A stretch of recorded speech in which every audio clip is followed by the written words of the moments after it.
You are listening to the Hiking Radio Network, where we talk the walk with shows by hikers, about hikers, for everybody.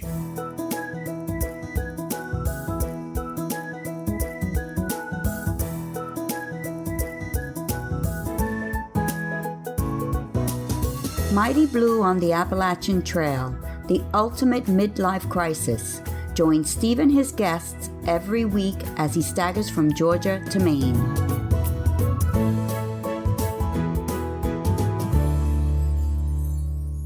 Hi guys, wonderful to be back with you all. This is Steve Adams on Mighty Blue, and you're listening to Mighty Blue on the Appalachian Trail, the ultimate midlife crisis.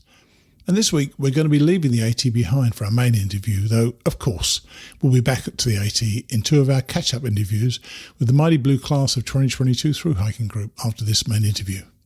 Today's guest is Grant Breidenbach, or Detour, and again one of our listeners, John Park, reached out to me and suggested I should contact Grant. What a find he was. I mean, the main reason for getting Grant on the show originally was to hear about his epic storm on the JMT. Grant's already told much of that story on another podcast, but I soon discovered after talking with him for a few minutes, Grant had so much more to share. In many ways, I'd call it a bit of a masterclass when it comes to hiking the JMT, but, well, you can make up your mind in a moment. Then, with just two of our class of 2022 hikers having started, we catch up with both of them. First, after Grant, is going to be Dave Burge. If you remember, we left Dave in Hot Springs a week or so ago. As you'd imagine, he's pushing on at a bit of a lick, though when we spoke, he was driving in his car. Find out what happened to him after Grant. Finally today, Chuck Hayes is heading back out there after a short break at home. In fact, if you're listening on Thursday morning, the day this is released, Chuck will be on his way again, braving the weather. Chuck will be on after Dave. So now, pour yourself a coffee, find yourself a comfortable spot, and listen to a very prepared and informed young man. Here's Grant Breidenbach, or Detour. This week's guest has hiked my nemesis trail, the John Muir Trail. This is Grant Breidenbach, or Detour. Hey Grant, thanks for coming on the podcast. Thank you so much for having me on the show. I'm really excited to be here. That's cool. That's a good start. Somebody's actually excited to be on it. I love that. And I wanted to speak to you after one of our listeners put me in touch with you. When we spoke before, you equated backcountry skiing with backpacking. Tell us why you think that. Yeah, backcountry skiing is a really interesting sport because if you look up videos of backcountry skiing, it's people, going through these just amazing, powder runs or jumping off cliffs. And there's a lot that leads up into that. I mean, there's planning and preparing, there's tuning the gear, there's reading the avalanche forecast, digging snow pits, the long approach, making decisions. Whoa! Digging snow pits? Yeah. What's the snow pit? What's the snow pit? You dig down, you identify layers in the snowpack, and you look for instabilities where it could avalanche. And there's a whole bunch of snow science to it. Like I've taken like a 2-day class from a 3-day field class, and even there's still things I don't understand. The snow is an incredibly complicated area of science in how to ski safely in steeper terrain. And it's similar in some ways to backpacking in that, you kind of look at the Instagram, side of backpacking, and it's, on top of Forester Pass or, some beautiful, beautiful mountaintop, and it's kind of the highlight reel. But in reality, it's a package deal. The enjoying backpacking extends far beyond not just the pass or even your time on the trail. It's preparing, it's getting the permits, it's dialing in that gear, it's driving to the trailhead, and it's afterwards too. It's going through the photos, regaling the tales. It's a package deal, and it can extend. And some of it sucks. Beyond. Yeah, exactly. It can be really hard. And some of it sucks as well. Yeah, and we'll definitely touch on that. Like I think in my John Muir Trail experience, definitely had quite a bit of that suck to embrace. But yes. And you are a person who does embrace this stuff, aren't you? And that draws me to your trail name. You're called Detour, and you're not called Detour for no reason, are you?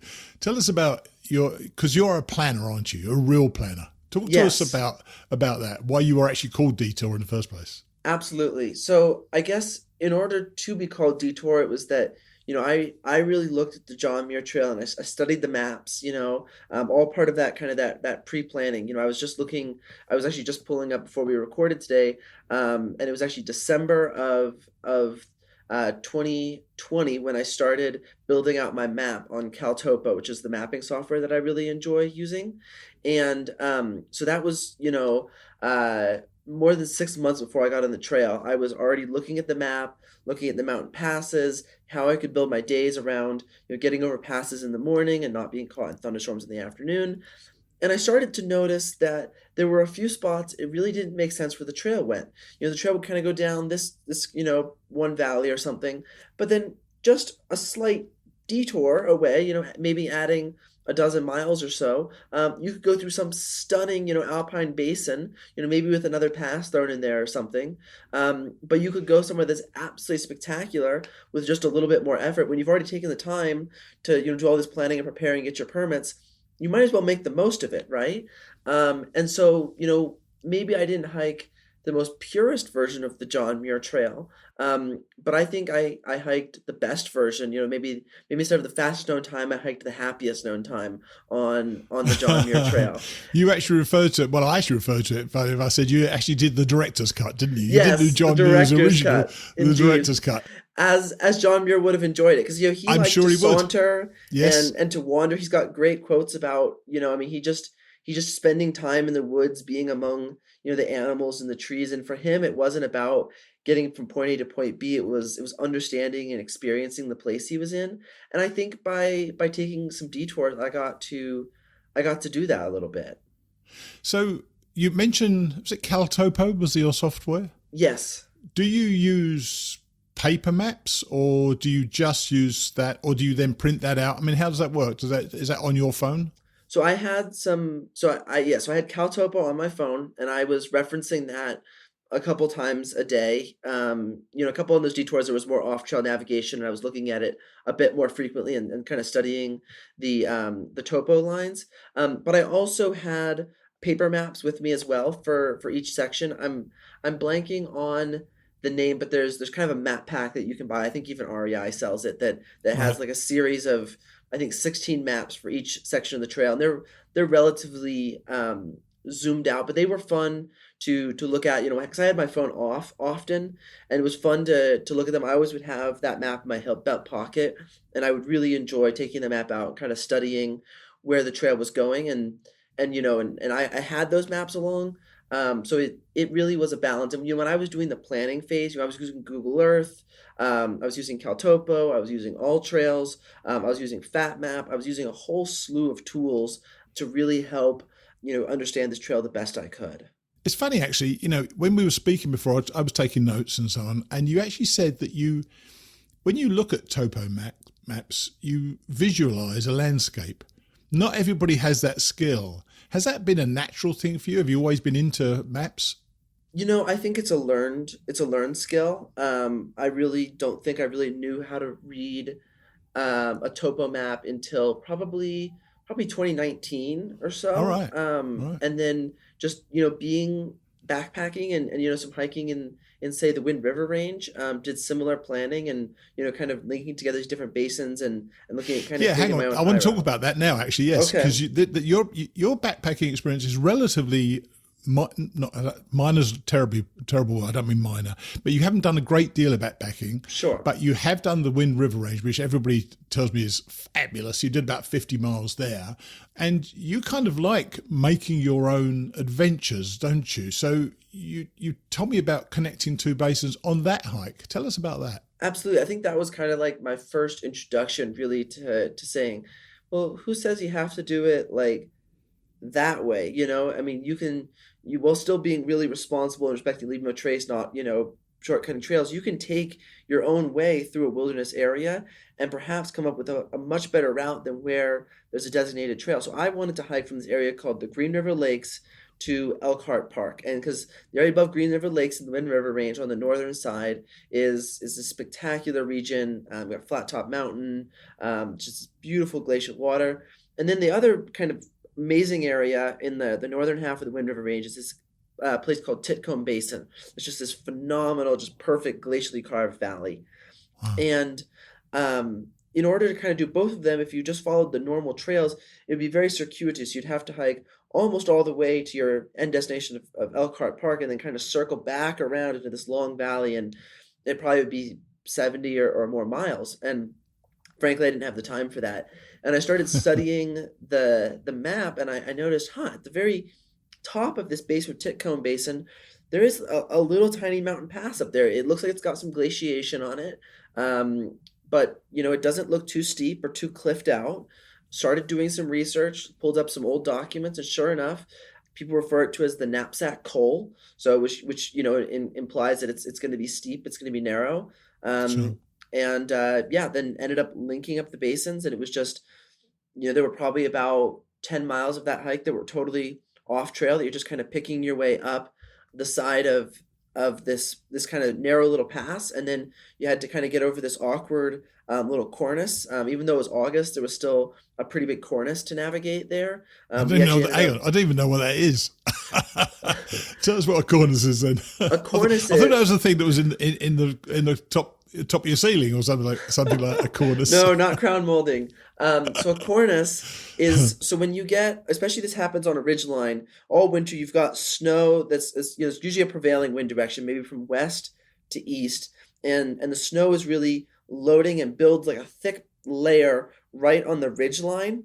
Yeah. And often it'll kind of break and cleave off, and so you'll get basically this cliff of snow. I mean, in extreme environments like Alaska, you could have like a 50-foot cliff of snow that's kind of piled up thickly there.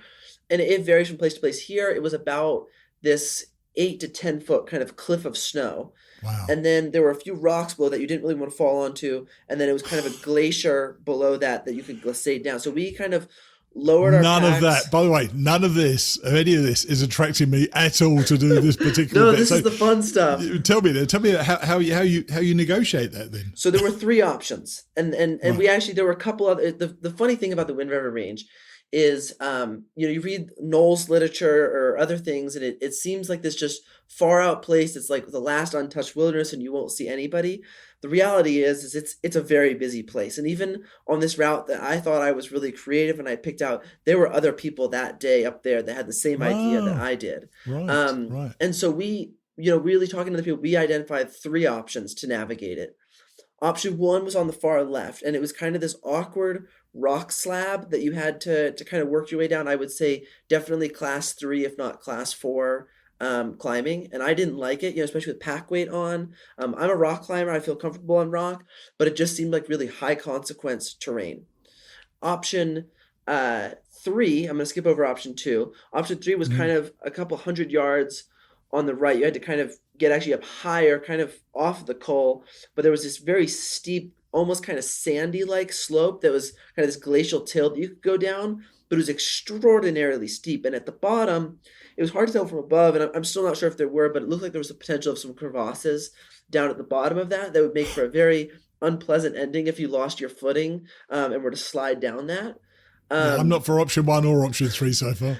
So option 3 seemed the safest to me, in that if you totally messed it up, you would fall about 8 feet or so, maybe bounce over a couple not too ugly rocks, and then you'd kind of go onto this gentle snow slope that would kind of glide you down. So didn't seem like the risk of death, at least, seemed almost non-existent, but still obviously there was risk involved, right? This wasn't a beginner obstacle. So we lowered our packs down, then we kicked steps into the snow. We didn't have ice axes. We weren't carrying ice axes at the time. I think in hindsight, I maybe would have carried an axe for that very small 8-foot section. It would have been worth it, but we didn't have axes. So we kicked steps in the cornice, worked over the rocks, and then glissaded down the snow slope down to the bottom of the glacier. Were you scared? Not in the least. No, it was fun. It was a total joy.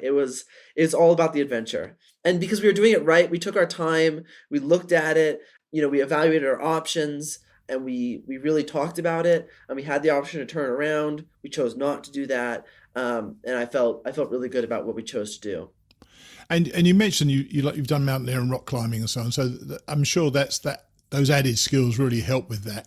Absolutely. And you said when we spoke before, which is one of the real great reasons I have these conversations before, so I can work out what the story is. You said that you You're ambitious, but you have a good sense of risk management. Has that been honed by your rock climbing adventures? I think so. I actually had an experience rock climbing in 2019, I believe it was, where I was down in this place in southeastern Idaho called the City of Rocks. And I witnessed a pretty serious climbing accident, actually. Someone made the next party over that we were not associated with them, but they were just about 15, 20 feet to our left. They made a mistake where they rappelled off of the end of their rope. And it was seriously injured, had to get life flight in there. And it was, I Wow. mean, it was pretty gory. She thankfully survived and her helmet saved her life. But that was something that, really, that was an experience I think was a turning point for me where I was like, wow, the outdoors don't mess around. It can get really dangerous really fast, and whether that's backpacking or rock climbing or backcountry skiing, there are inherent risks, but there are a lot of things you can do to mitigate those risks Sure. and do your best to stay safe. I mean, there's no guarantee. And there's, if you don't take some risks, you'll never get anywhere, but there's acceptable risk and unacceptable risk, and trying to find that line can be a fuzzy thing at times. But I think I've learned that there's a great adage that comes from climbing, that there's old climbers and there's bold climbers, but there are no old bold Bold climbers. covers. And I want to I, be I want to be an old backpacker. I want to be an old climber. I want to be an old skier. So I can take healthy risk without being bold. There's a difference there, and I look to continue to learn, and I'm always, reading books and studying and looking at accident reports and figuring out how I can be a better recreationalist to protect myself and those around me. I tell you what, listening to you, you're a young man, my friend, everyone's a young man compared to me, so you're a young man, and listening to you, that a lot of people do go on trail without preparing at all. I mean, I'm one of them, to be fair, and I've been found out several times on the trail by not doing things right. So it might be a value to listeners. I think it would be a value to listeners, especially if they're going to do some of these high climbs. Give us a few run-throughs of what you were looking out for when you were planning your JMT hike. What were you literally looking out for? Absolutely. So I think the biggest thing that I started with was, what is basically the mileage that I want to do? Like, how fast do I want to go and how much am I capable of climbing? And I Mm, actually created, I didn't stick to it perfectly, but I basically created a rough itinerary, and I right. created a weighted score for each day that had both the mileage and the elevation gain, and basically ranked the day on a difficulty of 1 to 4. And so Interesting. I didn't actually do really rest days. I did kind of some Miros that were like ones. But there were some really big days in there that were, fours, like the last day, right? Hiking up Whitney and all the way down to Lone Pine. That's a 4. That's a Yeah, big day. And so tried sure. not to put too many 4s right next to each other. There were sections that were harder and easier. Right. But and then next was building the resupplies into that, and then looking at my food strategy, and then thinking, okay, now those days you set, does that put you over a mountain pass in the afternoon, or does it put you over a mountain pass in the morning? Because obviously there's a higher propensity for thunderstorms in the afternoon. So, and you obviously don't want to get caught in a thunderstorm on a mountain pass. So how can you get your mileage around that? That was probably the next thing I thought about. Since I was hiking alone and I've got, a good sense of my ability, I didn't really have to, like, if I'm planning a trip with a group, there's a whole kind of um it's much easier to hike with yourself, because with others you have to kind of balance their needs and their Sure, expectations and their sure. Yeah, limitations. yeah. So I didn't have to do all of that, but that's a big step. I would think, especially you, Grant, because you know your stuff, they would be not curtailing your hike. They would be making your hike more difficult for you, wouldn't it? Really, because it's not how you would want to hike it. No, it's true. There's the beauty of that, of solo hiking, is the decisions are truly yours to make. And then you do it right. And then the next thing I was studying was water levels for river crossings. There's some great resources online about each of kind of the creek and river crossings of the JMT, and then looking at trip reports and kind of planning out. And this year was exceptionally low snow level. But for instance, if someone was hiking it this year in 2022, the snow level is looking a little bit higher, and that might be a more important consideration of, are you crossing this creek in the morning? Are you crossing this creek in the afternoon? Are you going to have other people to cross this creek with? Are you going to have to make a slight detour to find a more safe place to cross this creek? Same Sure. goes for snow on these passes. I hiked this trail in late June to July of 2021, and except for on some of my detours that were really out of the way where I experienced some snow, on the main JMT, I never had to step foot on snow once, which is like unheard of Wow. for July and late June. But if it was a heavier snow year, I would be looking at live satellite imagery, trying to kind of see what the snow levels look like. I'd be looking at trip reports and recalculating my mileage, my plan based on all of those variables. And then I carry perhaps a little bit bigger. I guess it's still pretty minimal, but I carry a small first aid kit, and then I do carry a satellite communicator, which we'll get to when we talk about the weather here. But really is a wonderful tool. A great. I hope I never have to press that SOS button, but if it ever comes to that, it's a wonderful peace of mind to have that.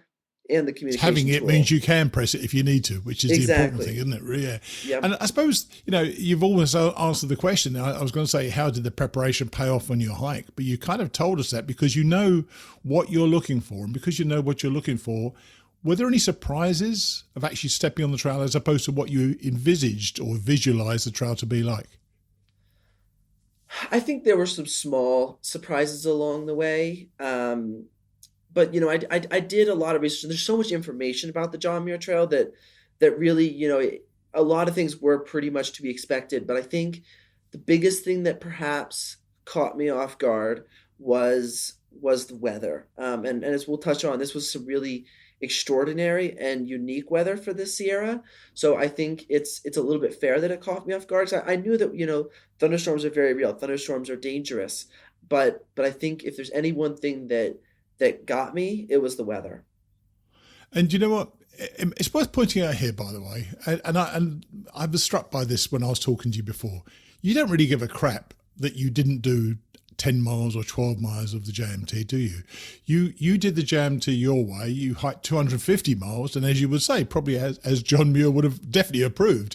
And it's worth pointing out here that this is how people should hike, the way they want to, whether or not other people frown at missing out a dozen miles on the trail. You did 250 miles, so you hiked the JMT. There will be people out there saying, no, you didn't do a through hike of the JMT. Screw them, frankly. Hike your own hike, yeah. Yeah, don't care about that at all. And of course, the main reason the listener wanted me to talk to you, and you've kind of referred to it a little bit, we haven't talked about it much so far, was more meteorological than logistical. Tell us what happened to you on the hike with the weather.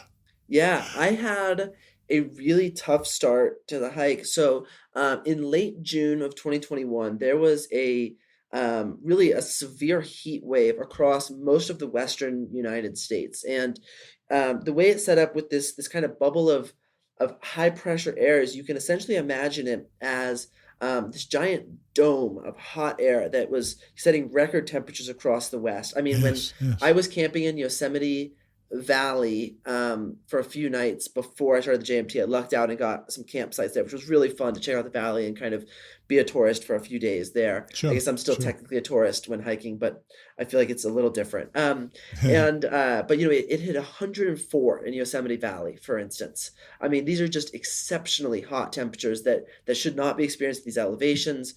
And across the West, I mean, Death Valley was like, I think, in 120s. I mean, it was Wow. ludicrous.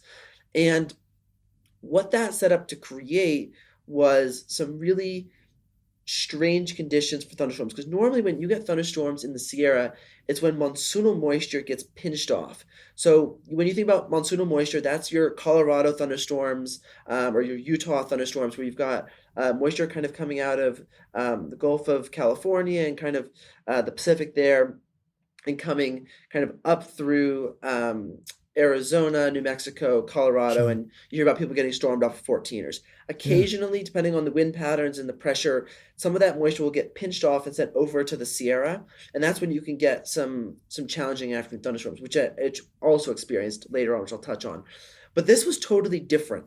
What happened here is you had this giant bubble, essentially, of hot air, and that displaced this moisture. It was up in Canada, so you had this wet, thick, heavy, however you want to imagine it, moisture from Canada that got wrapped out of Canada down over the Pacific Ocean and then came up into California near the Sierra, and it basically violently collided with the hot air. So you've got this exceptional heat wave and this moisture that shouldn't be there, and the two of them collided.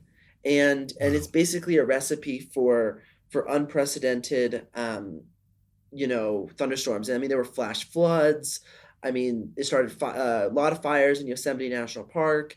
I mean, this was I would describe as a cataclysmic storm, and it was not just one storm. So the first night that it kind of got started was my very first night on the trail. It had been brutally hot. I had hiked up the mist trail, but because it was a low snow year, it wasn't very misty, so it was still hot as you passed Vernal and Nevada Falls.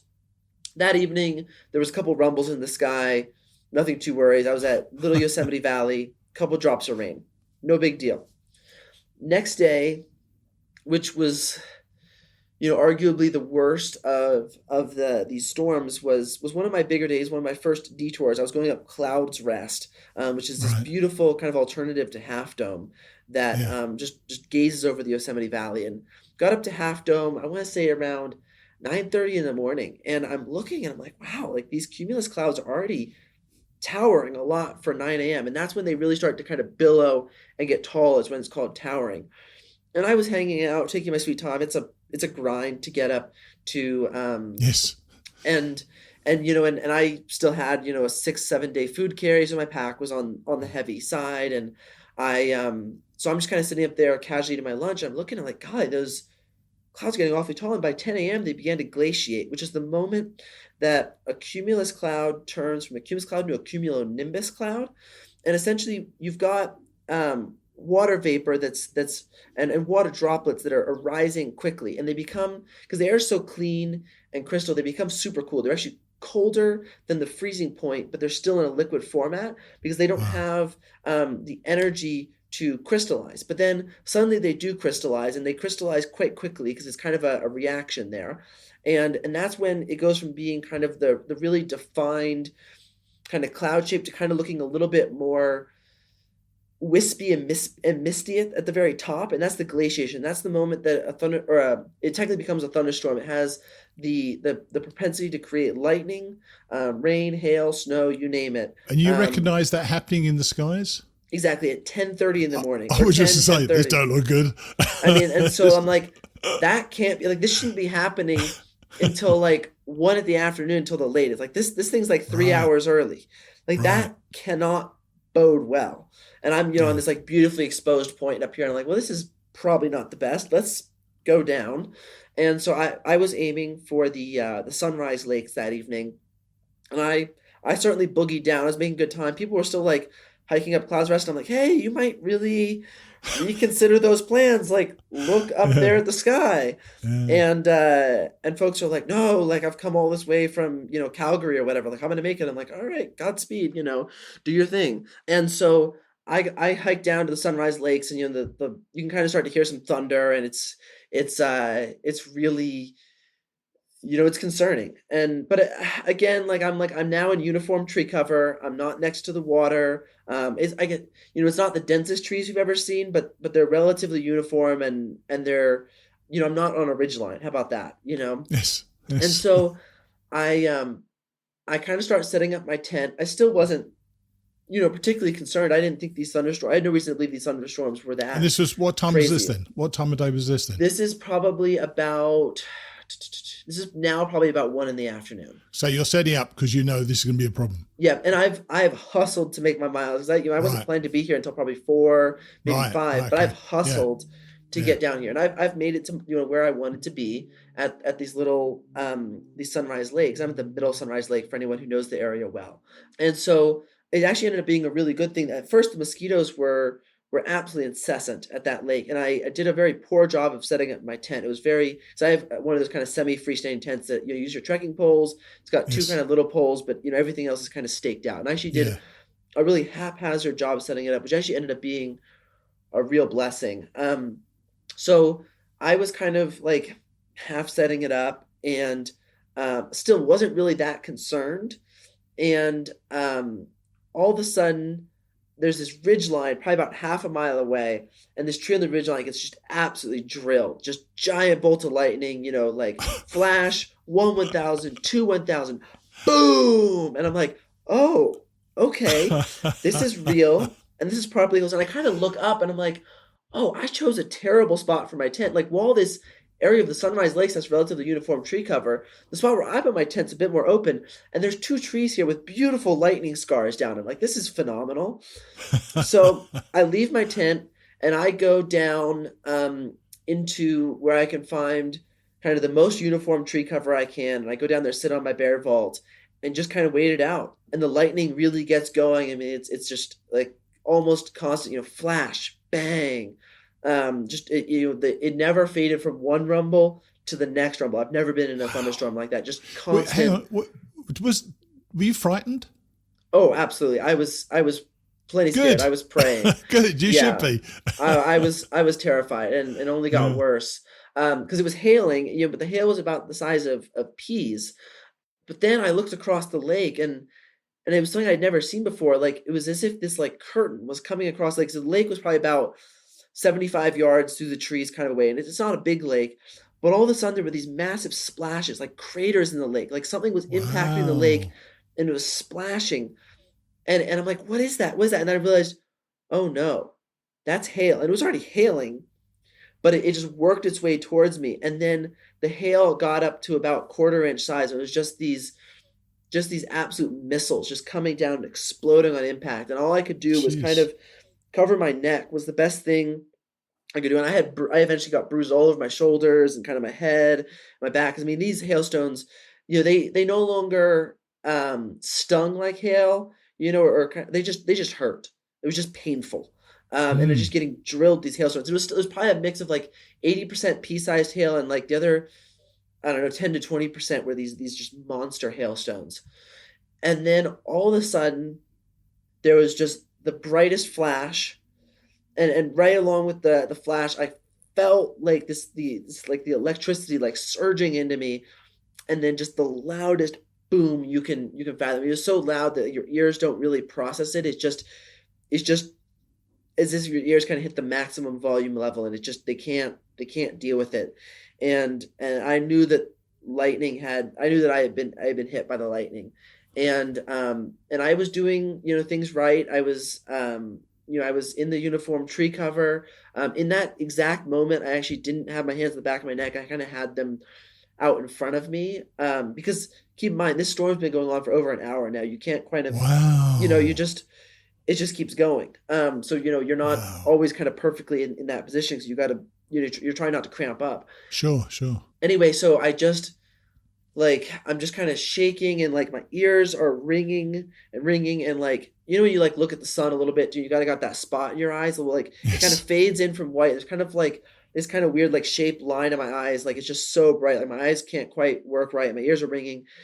And then I realized that like I'm just like shaking, like, and I couldn't tell at first if I was cold or like just in shock, but I realized then that like my hands were twitching, and that I wasn't doing okay, and that I had actually been shocked. And I realized I couldn't feel my hands. They were totally numb. My toes were a little weird, but it was mostly my hands, and they were just kind of twitching, and I couldn't really make fists. Like, I was trying to make fists and they wouldn't do it. And it took probably about an hour to fully regain feeling and motor control in my hands. After that, it somehow just really got my hands. And I believe the lightning struck a tree about 50 feet from me, and I kind of got the splash lightning. Because if you get a direct strike, I mean, you're probably gonna need CPR, and maybe you're just toast. But it hit a tree that was about 50-ish feet from me, if I were to guesstimate, and either kind of came through the ground or just through the air around me, and kind of into my hands, or maybe exited my hands. I'm not an expert there on how that works, but it was relatively painful and really scary. Has it put you off going out into that situation? Because, that's part of the joy, I guess, of being away from everywhere else. You do face nature and so on. Was that just too damn much for you? Or do you think this is something you would face again sometime? I'll touch on that a little bit in that, I think a lot of people would quit the trail after an experience like that. And That's what I was technically, wondering, because if this was quite early in your journey, wasn't yeah, it? this is day two. This is day two. Yes. And Yes. and if you're following, like, like probably 9 out of 10 doctors would say you should go get that checked out if you've been shocked like that. But I didn't. I was like, okay, I'm doing fine. I've got full motor control. My heart seems to be beating normally. I'm fine. And the reality is at the end of the day, the science says, that you're getting struck by lightning is extraordinarily unlikely, in the United States of America. And I clearly drew the short end of the stick there, but that, like, I'm going to continue to, follow proper risk management, not being on a ridge top yelling, bring it on, give me the lightning, it's not like I've suddenly become immune to lightning, but like at the same time, like it doesn't, just because like I kind of drew the short end of the straw, it doesn't mean I'm any more likely to draw the short end of the straw in the future, which I guess theoretically, because we'll touch on these storms, that perhaps the next few days my propensity was more likely to get struck again, which thankfully didn't happen. But the other thing about these storms was the length of the storms. I'm like, a lot of my backpacking experiences in Idaho, and my experience with thunderstorm is, it kind of gets dark, maybe kind of windy. It rains for 5 or 10 minutes. You get some thunder and lightning. Hails for maybe 5 or 10 minutes. Rains for another 5 or 10s. Storm moves on. Sun comes back out to play. Whole ordeal's over in way less than an hour, right? So it's, the storm's been brewing since, 10 a.m.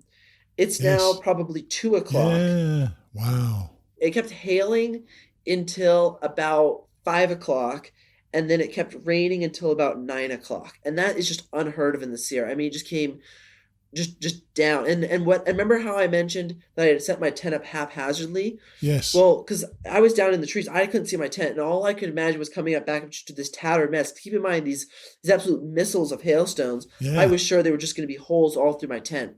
Well, thankfully, my tent had just collapsed completely. It was just in the kind of a muddy heap, and so it was undamaged. And so I was able to because when the hailstones eventually returned to kind of just this pea size and just this driving rain, I was able to kind of set the tent back up and relax in there, because most of the lightning had moved on at that point. There was still a little bit, but it sounded farther away.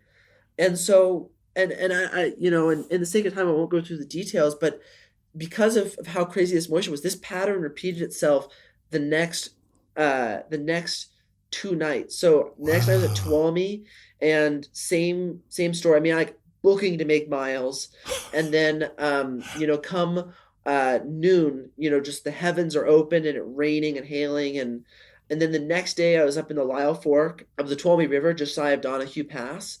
And sure enough, again at booking to make miles, and that night, and by that point, because it's done this 3 days, you can kind of see where the waters run and where the hail is pooled. So I tried to pick a really good campsite, but sure enough, it started to flood out of everywhere. And I know it's not best practice to dig trenches in the soil, but I had to kind of reroute the water because it was just going to flood my tent. It was just these rivers of hail, and the hail was piling up 6-8 inches deep in places.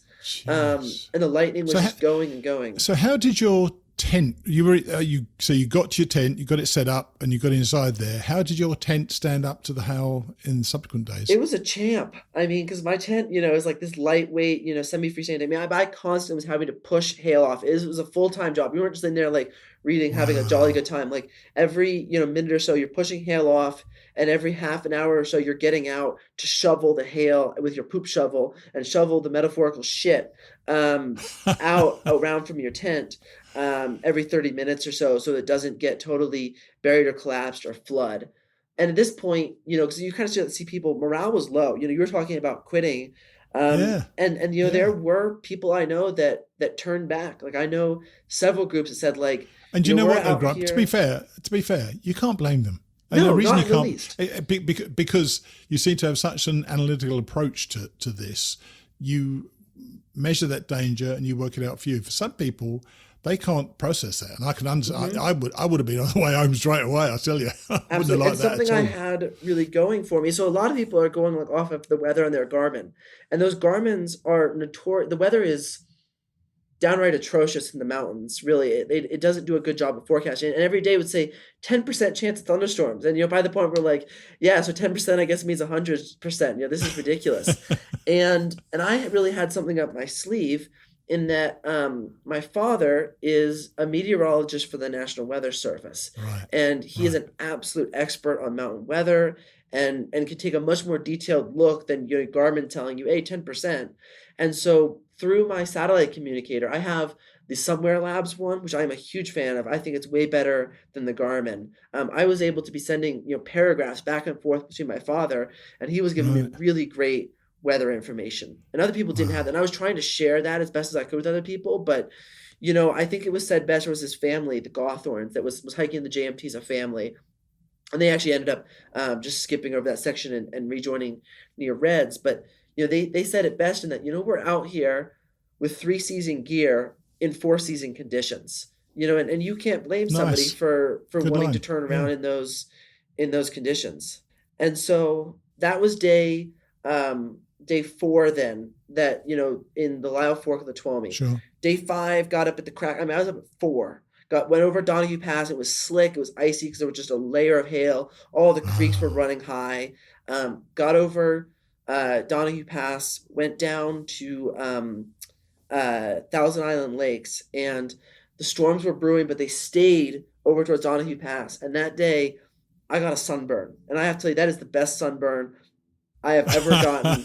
I was so happy. You outran the storms. That outran is the just, storms. That is just awesome. I tell you, that's a story you're going to want to be able to tell for the rest of your life. I'm sure. Oh my goodness. I'm sure you will. Yeah. But I'd like to move on now from the hike itself, because something that once again it came from our discussion, our initial conversation, was that even though you've got no real desire to take on a 6-month hike right now, you're in contact with trail associations regularly as part of your job. You work for Bear Vault. In fact, I think you mentioned Bear Vault earlier as a marketing manager. Talk to us about that and the push to have bear canisters on the trail as opposed to bear bags, because I'd noticed recently a number of people talking on Facebook about taking a bear canister as opposed to bear bags. And certainly when I went in 2019 and 2014 and 2019, I just had a bear bag on the AT, but I know more and more people are thinking about canisters. So what's the argument? Absolutely. The argument essentially is that bears are smart. And they are figuring out hanging, and they are exceptionally good at bringing down hung food. You could look at maybe 10, 15 years ago, in a lot of places, it might have been perfectly responsible to hang food, but there's been such an increase in use in these areas and pressure on bears, not just from the use, but from other cofactors like climate change or drought, and bears essentially are looking for human food. It's our responsibility to keep those bears wild, and the best way to do that is with a bear canister. It's been proven time and time again that hanging is ineffective against a determined bear. Are there stats around this? Let's caveat this by the fact that you work for a bear canister company, and I'm not knocking that at all. I'm just saying, but that is a fact. And so, but are there stats that say that bear hanging is not a good thing? Absolutely, and I would encourage everyone to go out and find those and see it for themselves. And so we. And essentially, yes, at the end of the day, yes, we're a bear company, and we're in the business of selling bear canisters, but really we are about protecting wildlife, because bears are such a wonderful part of the wilderness experience. It should be, a real highlight of the trip to see a bear, because it should be a positive experience, though it shouldn't be this terrified experience of, oh my goodness, is the bear going to get the food? Is the bear going to come after me? And the reality is as soon as bears are getting human food, their behavior changes, and they do become more dangerous around humans. And through bear canisters, you can take a proactive approach and keep bears wild for really 2 reasons. One, it's more than just about protecting your food. A lot of people talk about the perspective of just their food, which is important, right? Your hike is important. You've put all this planning and preparation in. But also the bears are really important too. The impact you have on a bear is going to last long beyond you finished your hike, and persist in that ecosystem.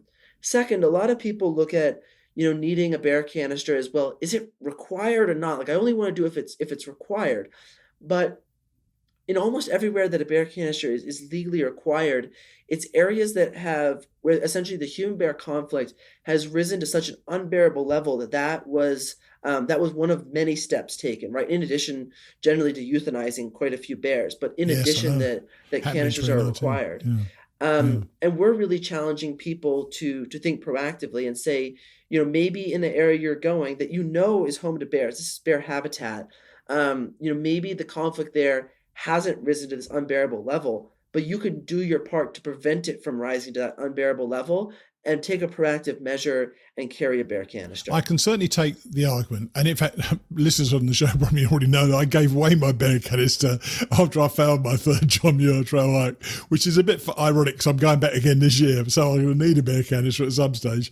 But one of the issues has always been portability. I know that, it's the difficulty of doing it. And one of our hikers who's doing the class, what I call the Appalachian Trail, my Mighty Blue class of 2022 Appalachian Trail hikers, he's got a bear canister and he's got a pack specifically made for the bear canister. So that's pretty cool. Have you seen more work being done to accommodate canisters? We're always working towards that as a company and trying to figure that out because packs have gotten smaller in the last 15 years or so. You see a lot more kind of hyper light type gear, and that can be incompatible with a canister because canisters are built different. They're built big on purpose. We've created, say, the radius, basically the diameter of that canister around the size of a bear's jaw so that it can't get leverage, it can't bite down and crush the canister. That's all very specifically engineered into it. And yeah, at the end of the day, that can be one of the bigger items in your pack, and you're trying to figure out how do I fit everything around this. That's totally understandable. And I am really excited to see a lot of the mindset right now is that the bear canister is something extra. People will say my base weight is this many pounds, not including the bear canister, and then it's like this many pounds, and people see it as something very kind of extra, a burden. And we're really hoping to change the attitude that it's integral to the wilderness experience, that that really it has added features and benefits, but that far beyond that, it's so important from a conservation standpoint, and that if you truly care about trails and protecting this, making sure that others can share the experience that you have, that it's truly non-negotiable, and that it's really at the heart of your pack weight. Do you think you're making headway with that? I do. I really do. We're seeing more people. I was just interviewing a gal last week who hiked the entire AT with her bear canister. We're seeing more and more people choose to carry canisters on the long trails. But what about the various organisations, the ATC and an Order, are any of them recommending bear canisters? Absolutely. So the ATC is actually working on some policy right now that their official stance is going to be strongly recommending bear canisters to all users on the AT, whether that's for short hikes and for through hikes. They're going to be coming out and strongly recommending that to all hikers. I tell you what, Grant, I think your best argument for me, and something you said about 5 minutes ago, was that seeing a bear should be a great part of the Appalachian Trail experience. And it was for me both times. I only saw one second time, ridiculously. But just seeing a bear is the most extraordinary, exciting thing to see. And if you're saying that a bear canister will protect bears, well, that's got to be worth a heck of a lot. So I hope people think about that. And you know what? I wasn't sure about whether we'd have enough to talk about, but it turns out we did have enough to talk about on the John Muir Trail and everything about that and the bear canisters and your preparation. I really admire your preparation, and I'm hopeful that you can share with us one or two links where you can direct people in certain areas to show how they can do their own preparation in much the same way you have. So I appreciate you coming on the show, and hopefully we'll speak again sometime. Absolutely. Thank you so much for having me on. I'm glad I could share the John Muir Trail. Hope I inspired somebody to plan a little bit more, to take a fun hike, and to take care of the bears. So thank you so much, Steve. You make me want to go back to Whitney, I tell you. Okay, buddy. Take it easy, all right? Cheers. How about that? I wasn't kidding, was I? He is so prepared and so confident in his knowledge. And that confidence wasn't bluster. It came from a place of knowledge, with maps, reading, and literally visualising his terrain. God knows how he does that. I thought it was fascinating and definitely gave a good account of himself when he made the argument for bear canisters. And that lightning storm, while I wouldn't have wanted to go through it, he's got a story for the rest of his life and didn't seem to be put off by it. You really should check out his website. I put the link in the show notes and you're going to find it very informative. So, thanks to John Park for introducing me to Grant, and really, anybody you feel would make a good guest on the podcast, feel free to email me at steve@hikingradionetwork.com and I'll do my best to get them on the show. And while I'm talking about suggestions, when I get back from my Scottish hikes, I think I get back middle of April, I'm going to be reading another book. Once more, you guys can come up with a book for me. Give me your ideas and I'll try to get permission from the author or his or her publisher. So now, our class of 2022.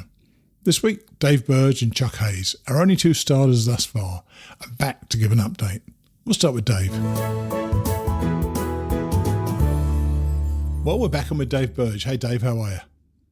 I'm great, Steve. Thanks. And I believe you're driving, so you're not allowed to do that on the Appalachian Trail. So what's going on? So I've got an elderly mother, and got word from my sister that, mentally things are slipping pretty fast. So right. I'm going to take, it's a whirlwind thing. I was on a Greyhound bus all night last night. Actually, right now, my daughter is taking me from Louisville, Kentucky to my home. I'm going to pick up a vehicle and head up north to where my mom is. And it's a pretty long drive. She's in Wisconsin, but I want to see her, before things slip any further. That's the deal. So. But did you think about this before you went on well, you must have thought about this before you went on the trail. So what was your thought process there? Well, my sister and I talked about it. We talked about all the eventualities, and the way it is right now, the dementia's moving pretty fast, and sure.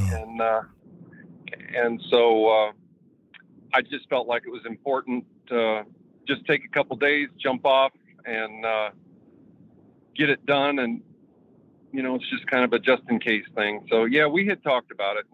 Yeah. I understand. And obviously I hope she's as well as she can be. And I hope, you get the chance to have a good visit with her. So let's talk about the hike. You're rushing through it. We're not going to get much chance to speak to you doing this because you've now already made it to Damascus. I know you missed out the Smokies, but you are moving on, aren't you? Well, yeah. Actually, yeah. The snow. I feel like the snow's slowing me down. Wow. I have dropped down to a lot of 10, 12 mile days. Slacker. It is. I want to share with people that, it's not uncommon to have on a lot of these trails 4 to 6 inches. And I know that doesn't sound like a lot, but just that slows you down. Oh, yes. No question. It does. And so from the 19th of January to about the 3rd of February, I experienced snow every single day on the trail. Oh, my gosh. And then finally, we had some rain and some warmer temperatures. Below 3,500 feet was definitely good, but we spend a lot of time, especially up to Damascus. We spend a lot of time above 4,000 feet. Wow. So when the snow melts, it then freezes as well often, doesn't it? So, yeah. How was that like when it did go, or did it go pretty quickly? I'm going to say that we got pretty lucky on the ice. There were a couple spots. In particular, the rocks going down to Laurel Falls were absolutely treacherous. Oh my gosh, they're tough enough in decent conditions as well. Oh my word, that must have been tough. Yeah, wow. So that one was tough, but hadn't had a lot of ice. It was snow, and then it was gone. We also had a wind event.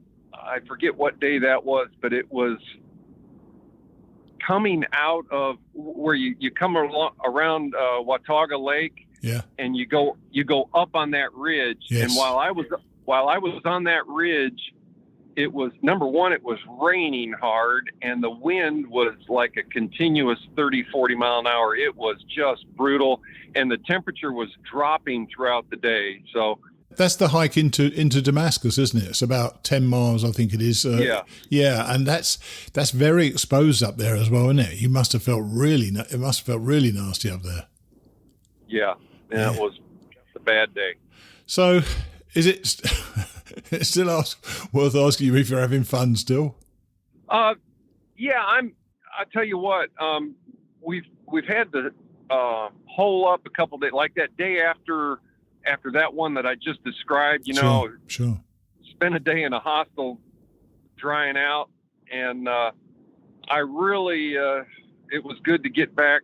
That Lost Mountain shelter is just I love that shelter. It's one of the log ones, but it's got like these half high walls.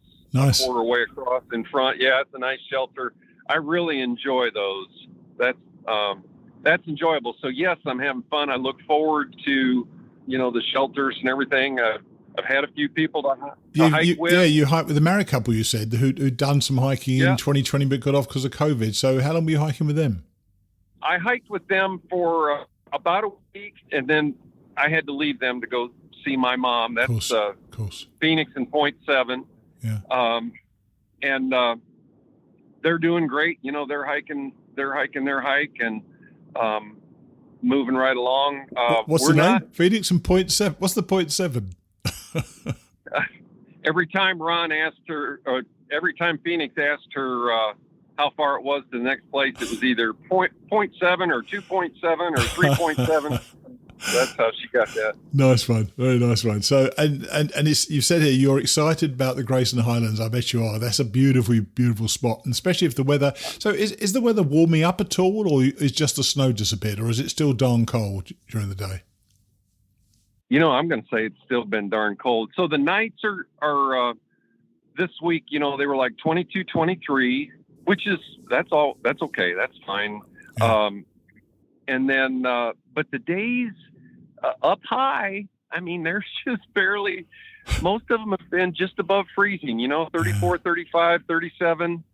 And that's what we've been seeing.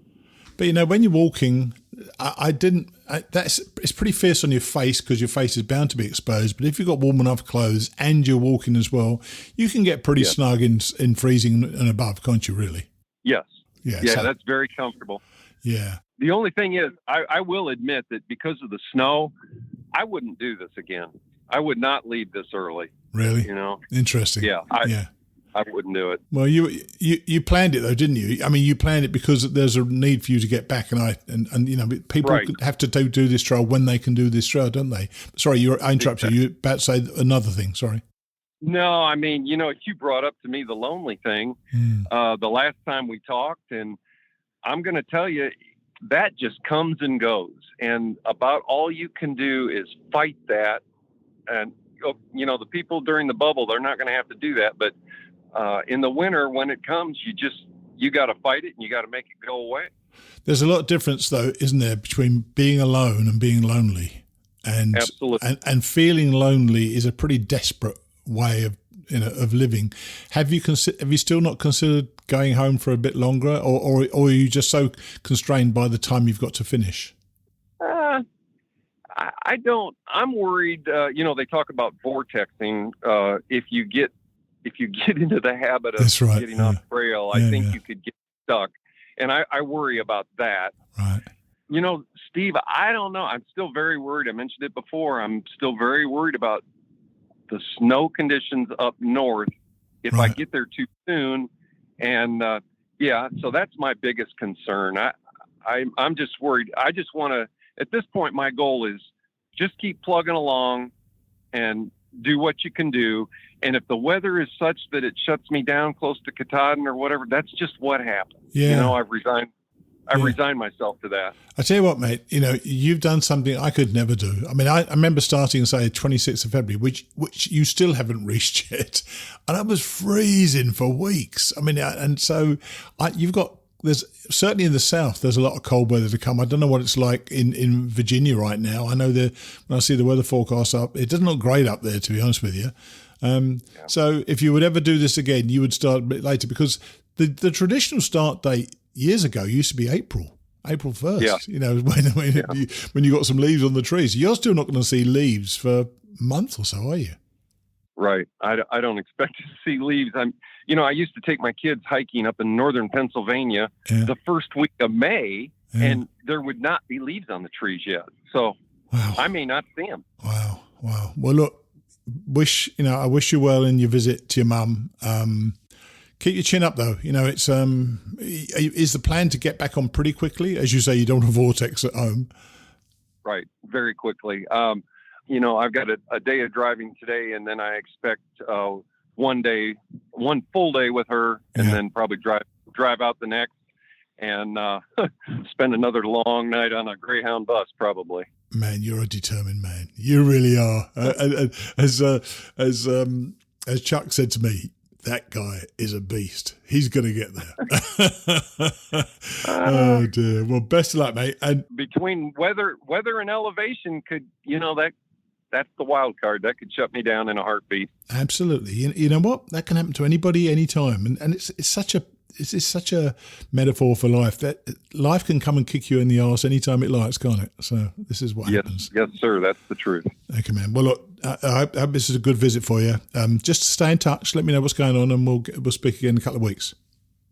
Okay, Steve. Thanks a bunch. Okay, buddy. Take it easy. Bye. Bye. Oh my gosh, he's been wading through snow for the past couple of weeks, and now he'll be hitting the Grayson Highlands when he gets back, hopefully without any snow. Once we'd recorded, he mentioned that he's been thinking of leaving his 0-degree bag and switching to a 15-degree quilt. I suggested that he should hold off a bit. It is shocking how quickly the temperatures can fall in the mountains, and there's plenty of time yet to get a nasty surprise. Thanks as ever go to our dedicated donors to the show. This week, 4 of our monthly donors stuck with us. Thanks go to Erskine Bass, Brian Helton Jr., Lisa Rana, and Jens Lepheide. You guys, and all our donors, give me a weekly dose of humility as I read these out. So, a heartfelt thanks. Now, Chuck Hayes. Chuck left the trail a couple of weeks back, but he's heading back out this week, and he is raring to go. Here's Chuck. So we're back on with Chuck Hayes. Hey, Chuck, how are you? I'm doing great, Steve. How are you? Well, I'm good, thanks. And so, funnily enough, I'm kind of I'm wondering how you're feeling now, because you sent me a text a few weeks ago. You got off trail, I think it was sometime at the end of January. Well, first tell us about that, and then we'll talk about when you're going back. What happened? Yeah, I originally got off trail. Initially, the buddy I was with, he had cracked his rib on one of the picnic tables in the shelter. Oh, and so dear. Yeah, it was just a slip one night. You know how when the temperature would drop and it got to freezing, he just slipped and bumped into the side of the table, sure. And then got the pleasure of carrying his rucksack or his backpack for another 3 days before we got to the next place that we were getting off. And so after a quick trip to the hospital, we found out that, he's going to need about 6 weeks to recover. And so I decided that I would keep on walking by myself, in which I met a couple of great folks along the way. But then those snowstorms started coming in, and so I just thought it'd probably be the best thing to move off the trail for a little while, and then just get it back together, and then pick up with my buddy here, around, which is going to be at the end of this week. So tell us then, what was it like? You saw that before the snowstorms came in. How were you coping with because it's still cold anyway, wasn't it? It was very cold. I'll tell you though, and most of my friends think I'm crazy, that even though it would be like 20 degrees, once you get up and you start walking, you would find that you're really not wearing that much clothes. I think I had like on a light Gore-Tex and a light polypro top or Capeline top that I would wear while I was cruising, and it was really quite pleasurable. And yes, the views were great, and everything. And it was really a good time. Now at night, you just got to make sure that you've got a bag that's good enough to take you to those temperatures. And you didn't have very long days, did you, either? Because, of course, it's winter and so on. How long was when did it start getting dark? It would get dark probably at about 5:45 or something like that. Right. So you're absolutely right. It was, I'm probably wrong, but I'd say it was like 8 or 9 hours of daylight, or so it seemed. And like you, Steve, it takes me a little while to get rolling in the morning, so I wouldn't get no matter how early I got up, it seemed like it was a couple of hours before I got rolling. Isn't that surprising? You look at your watch, you say, or you look at the time, you say, what happened for the last hour and a half? What have I been doing? So true. But you enjoyed it, Chuck? Were you having fun? I really was. I was having a great time, and I'm really excited about getting back out there too. So the snow, you saw the forecast coming, because the forecast, it was well forecasted, that storm, wasn't it? People could see it coming and you knew it was coming in. What was the thought process then? It was just to be smart. I didn't want to get caught out there, alone by myself without a ways to get out. And then where I ended up pulling off was at Deep Gap, which they had pulled off the road. They had closed the road to Deep Gap, so we had to actually walk down a Blue Blaze for about 4.5 miles to get to I think it was Indian something campground down there, which was a great campground, and was able to get out that way. Right. So now you spent a couple of weeks at home. This is the tricky bit. You've now got to go back. You've got used to being comfortable again. What's it been like to be home? It's been great. It's been great hanging out with the family, and I also got some time to spend time with my daughters who are in college right now. So that was really good. And also time to tweak that gear and get that gear really tight for the next time I go out. Well, tell us about that. I mean, did the gear work pretty well generally, or have you made some alterations? I did make some alterations. I am going to carry my hammock, but I'm not carrying my hammock's shelter. I'm carrying a tent, very much the same as your tent, out there for this time. Then that way I'm not relegated to a shelter, or if it starts raining, I can plop down wherever I need to. And I think I'll be able to pick up a couple of extra miles by not having to stop at a shelter along the way. And how have you been doing with food? Because are you using you boiling water and so on? So I found out when it was really cold, and as I say, must have been very cold with you. I found out that it does take a long time to boil water, didn't it? How'd that work out for you? It really did. What you had told me before when we had talked really came true. Once I got up in the altitudes, up around 4,000 feet, that coupled with the cold, the system that I was using did not work well. And so I was able to get another system that shields the wind a lot better. Right. And also another safety thing I was going to do is I carry one large can with me and one small can. And what I'm going to do is what I've been doing in the past is once I expend the large can, I'm looking to come out of the field at that point to use that other one as a safety backup in case I was to get wet and have to make some type of an action to keep myself warm. So Deep Gap, how many miles is that then from the beginning? I want to say it's about 85 or 87 or something like that. Oh, is it? Okay, so you've got some miles under your legs. Did you feel you were starting to get your legs, or are you starting to get better and better at it? I was getting better at it. I definitely knew what my limitations were. I think it was around about in those mountains in that temperature, 8 miles was not enough, 12 miles was about right, and 16 miles was too much. So when I go back, I'll see how that works out. I know that there's some phenomenal hikers out there that can get 20 miles, but I'm not one of those guys. And you know what? You don't need to. You just don't need to. I think it's one of the things that knocks people off the trail faster than anything else, trying to go out too fast. And you've gone out, it seems to me, at the right sort of time. So the plan is what? You head out, and now this is going to come out. We're recording on Tuesday the 8th. You're going back out on Thursday the 10th, which is when this comes out. What's the plan? What's the logistics of getting back on there? I'm going to have one of my daughters take me probably to one of the hostels in Franklin, North Carolina, and then I'm going to find out if that road has been back opened into Deep Gap. And if it hasn't, then I'll probably have to walk up Kinsey Creek till I get to Deep Gap, which is about 4 miles, and then I'll push on up probably to the first or the second shelter. And then from there, it's in that part of where you're just getting into North Carolina, where it just makes that giant loop that comes almost right back around onto itself. And so I'll probably go back to that hostel again and maybe leave a supply box there before heading to NOC. And how are you feeling about it? You looking forward to it? I am ready to get back out there. I'm ready to go. It's going to be great. Yeah. So any other, you taking more clothes or less clothes? I mean, have you, because as you say, I think the way to start in the morning is as few clothes as you possibly can bear because you're right. As soon as you get moving, the sweat starts coming on you, doesn't it? So have you adjusted your clothes as well? I didn't adjust them too much. They were pretty close to being on, of what I needed. And you're 100% right with that. You start out a little cold and you'll warm right up, and then you'll probably be pulling some more off. Oh, yeah. One thing that I did do was I carried too much food. I've got to get smart like you were, where you said you like to go into town hungry, where you've got everything on. Yeah. I had way too much food. I would say Packing your fears, man. It really is. I know it. So that really boosted the weight up a lot. So I'm going to try to keep it down. To be fair, Chuck, I would think in those early days, you don't know how many miles you can do anyway.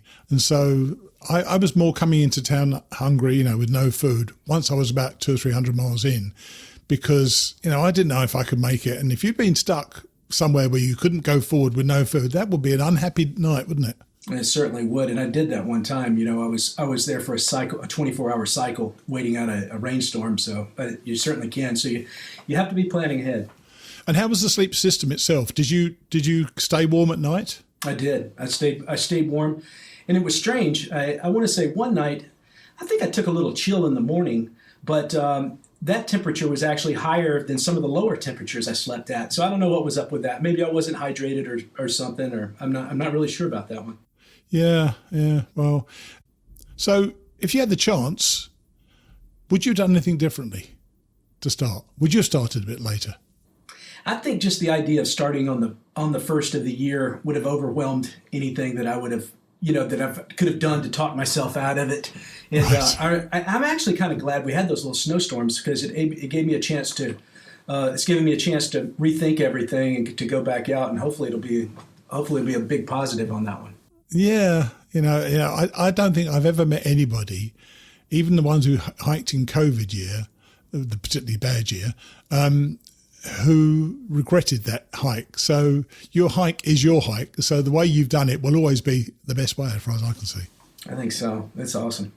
I didn't envy you going as early as you went. I envy you now, though, because I know it's now more and more people will be starting soon. Now, that's still pretty darn early. Have you got any plans about, now things have been slightly disrupted a little bit, but you kind of knew that might happen anyway, didn't you? What's your plans over next month, do you think? I think the big thing for me to do is to do what you've advised me all along, is just go ahead and go at a reasonable pace, and just meet the people along the way that you see, and just enjoy it. And I think I'm more apt to do that now, after just doing a couple of miles. I'm looking forward to it. Good. Well, I'm looking forward to hearing your impressions in the first couple of days back, and we'll catch up soon, all right? Sounds great. Thanks, Steve. Okay, buddy. Take it easy. Bye. Bye. He can't wait, can he? I'm always impressed by the attitudes of both Chuck and Dave. They wanted to go early, and they went early. They froze their butts off, and they're still going at it. Whatever you think this trail is going to be like, then prepare to be surprised at how tough it can be, how darn cold it can be, and how much it rewards you when you stick at it. I'm going to be catching up with some of our other class of 2022 starters next week to see how their preparations are coming along. So that's the show. It still seems odd to me to be signing off without reading a chapter from a book, but we're all still getting our backpacking fix, aren't we? I'll see you next week.